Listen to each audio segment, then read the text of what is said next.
Welcome to Brewcon brewery management software.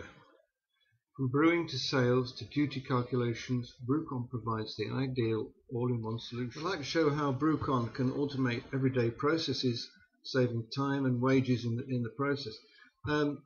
This is the sales screen. Lots of information on here. There's general customer details, plus we can find out if they have any casks out. We can discover what the delivery history is for bottles, casks, anything they've had. We also have some financial information, so if they owe us money, we've got that in front of us. If we owe them a credit, we have that in front of us as well. And we can also get a breakdown into any invoicing which they owe. This is the total stock, which is broken down into this window, which allows us access to allocate stock to a customer. Suppose we want to sell 2 nines of Genesis. This is the nines line. Double click, enter a date. I'm going to go for the 1st of March. Order number, not necessary, but we can have one. Quantity, let's have 2 nines of Genesis. There they go. They've come off stock. They're now allocated to the customer. To make an invoice, we go straight through to invoicing and credits, make invoices, we find our entry, make invoice. This screen is a checking screen.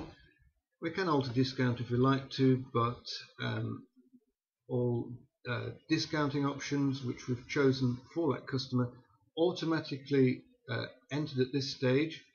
If we find the invoice is correct, it's as simple as that. To look at the invoice, we can view. This one is for Sage paper. Now you can see it a bit better. So there are no lines on that. It comes right on Sage paper. To print it, we can press this button. We can print a number of copies. We could send it to email, and for the accountancy to post it, we actually post into Sage just by pressing this button here. There she goes. Now that's now in the Sage audit trail. So that's all finished, done for your accountant. And it's as simple as that. Brewcon facilitates recipe formulation, stock control, recipe records, and ingredient traceability. This is the stock screen.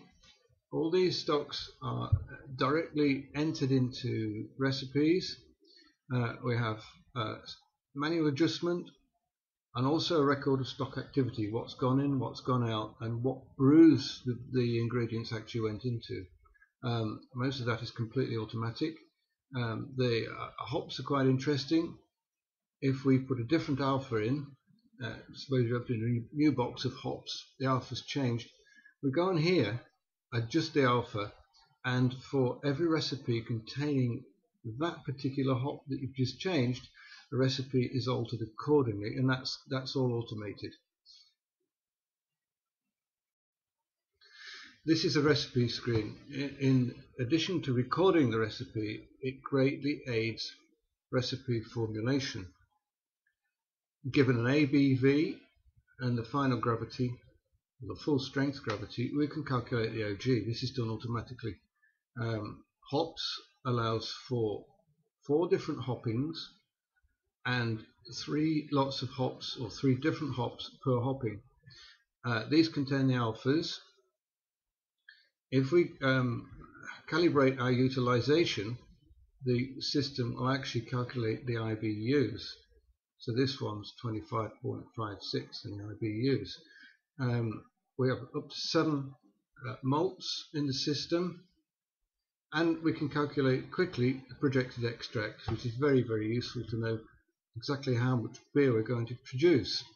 On top of that, yeast, water treatment, sugars, or what I call miscellaneous, orange peel, lemon peel, anything you like, spices, whatever you want to put in as a flavouring. Once this has been made, we're in a position then to actually print a brew sheet. To make the brew sheet is quite automatic. All we need to do is select the beer and select the brew sheet. I'm going to show you an example of a brew sheet. This is a preview, and this one has, on the left hand side, we've got the brew day, which the brewer fills in as he's working. The top right hand corner is all the recipe, which is automatically entered. Then we have down here is a fermentation record and then a racking record. To actually make it properly, we go to print brew sheet. This will enter the next guile number after the last one. You can change that if you want to. It enters tomorrow's date. We will print the brew sheet the day before we brew, and then comes up with a little screen. The beer is going to be made, guile is there, the brew sheet, the brew date is there. Now when this is printed, we actually make a brew record and the stock is deleted. So interesting, it's got a check in it. If we haven't got enough stock for that beer, it comes and tells us. So I know this, there are 2 entries of Styrian Goldings, but we haven't got enough. That's a very, very good check. So you don't actually make your beer unless you know you've got enough stock. Printing a brew sheet automatically produces the brew record.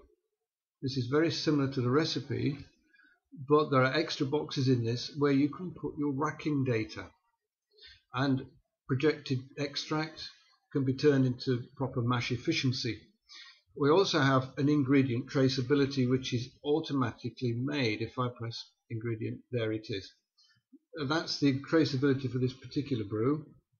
Let's bring it back into the screen.